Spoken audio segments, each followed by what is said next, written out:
Nguo siwezi kumudu tena. Hebu niambie. Kwani kosa langu lilikuwa ni nini? Kusema kwamba mali za umma zinakwenda kwenye mifuko ya watu binafsi ni makosa? Kwani ni makosa kupigania watu wetu? Temba, si makosa. Ulifanya vizuri. Tatizo ni kwamba walioshikililia madaraka wanaogopa kuanikwa hadharani. Wanaogopa kumwaga unga wao Temba. Temba, afadhali nisingesema. Wakubwa hawakusema kitu nilipofurushwa kazini. Hadi leo nimebaki nikihangaika kwa mitaani badala ya kutuzwa. Wapo leo nasherehekea masaibu yangu. Temba, ngoja nikwambie. Sikia ndugu yangu.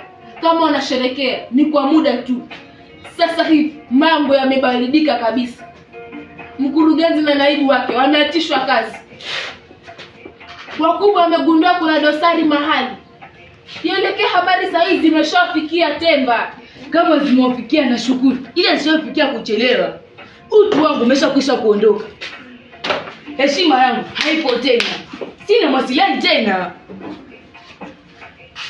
Ninaelewa ndugu yangu. Ninaelewa fika hali unayoipitia.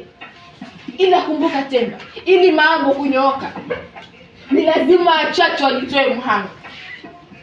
Na taifa linategemea hao mashujaa wachache wa kweli. Na una bahati kweli. Miongoni mwa hao mashujaa wachache wa kweli. Shujaa asiyeweza kukidhi mahitaji ya kimsingi. Temba, hadi nimefikia